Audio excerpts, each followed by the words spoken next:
Hi hello ನಮಸ್ಕಾರ ವೀಕ್ಷಕರೇ. ನಮ್ಮ RCB ವುಮೆನ್ಸ್ ಟೀಮ್ ಅವರು ಇಂದು UP ವಾರಿಯರ್ಸ್ ವಿರುದ್ಧ ಗೆಲುವನ್ನು ಸಾಧಿಸಿದ್ದಾರೆ. ಈ ಒಂದು IPL ನಲ್ಲಿ ನಮ್ಮ RCB ತಂಡಕ್ಕೆ ಇದು ಸತತ ಎರಡನೇ ಗೆಲುವಾಗಿದೆ. ಮೊದಲು ಬ್ಯಾಟಿಂಗ್ ಮಾಡಿದಂಥ UP ತಂಡ 143 ರನ್ ಸ್ಕೋರ್ ಅನ್ನು ಮಾಡಿಕೊಂಡಿದೆ. 5 ವಿಕೆಟ್ ಅನ್ನು ಕಳೆದುಕೊಂಡಿತ್ತು. ಲನ್ನಿಂಗ್ ಅವರು ಆರಂಭದಲ್ಲಿ ವಿಕೆಟ್ ಅನ್ನು ನೀಡಿದ್ರು, ಕೇವಲ 14 ರನ್ ಅನ್ನು ಹೊಡೆಯೋದ್ರಲ್ಲಿ ಮಾತ್ರ ಯಶಸ್ವಿಯಾದರು.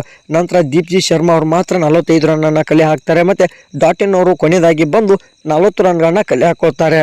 ಶ್ರೇಯಾಂಕಾ ಪಾಟೀಲ್ ಅವರು 2 ವಿಕೆಟ್ ಅನ್ನ ತೆಗೆದುಕೊಳ್ತಾರೆ. 50 ರನ್ ಅನ್ನ ನೀಡಿದ್ದಾರೆ. 4 ಓವರ್ನಲ್ಲಿ ತುಂಬಾನೇ ಎಕ್ಸ್ಪೆನ್ಸಿವ್ ಆಗಿದ್ದಾರೆ. ಮೊದಲನೇ ಪಂದ್ಯದಲ್ಲಿ ಮ್ಯಾಚ್ ಫಿನಿಶ್ ಮಾಡಿದಂತ ನೋಡಿನ್ ಅವರು 2 ವಿಕೆಟ್ ಅನ್ನ ತೆಗೆದುಕೊಳ್ತಾರೆ. 28 ರನ್ಗಳನ್ನ ಕೊಡ್ತಾರೆ 4 ಓವರ್ ಬಾಲಿಂಗ್ ಮಾಡಿ.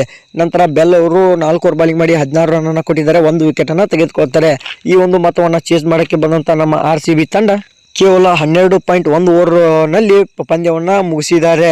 ಗ್ರೇಸ್ ಹ್ಯಾರಿಸ್ ಅವರು 85 ರನ್ಗಳನ್ನ ಕಲೆ ಹಾಕಿದ್ದಾರೆ. 40 ಬಾಲ್ನಲ್ಲಿ 6 ಸಿಕ್ಸ್ 10 ಬೌಂಡ್ರಿ ಜೊತೆಗೆ 212 ಸ್ಟ್ರೈಕ್ ರೇಟ್ ನಲ್ಲಿ ಬ್ಯಾಟ್ ಬೀಸಿದ್ದಾರೆ. ಸ್ಮೃತಿ ಮಂದನ ಅವರು 47 ರನ್ ಅನ್ನ ಬಾರಿಸಿದ್ದಾರೆ. 32 ಬಾಲ್ನಲ್ಲಿ ಇನ್ನೂ ಕೂಡ ನಾಟ್ ಔಟ್ ಆಗಿ ಉಳಿದಿದ್ರು.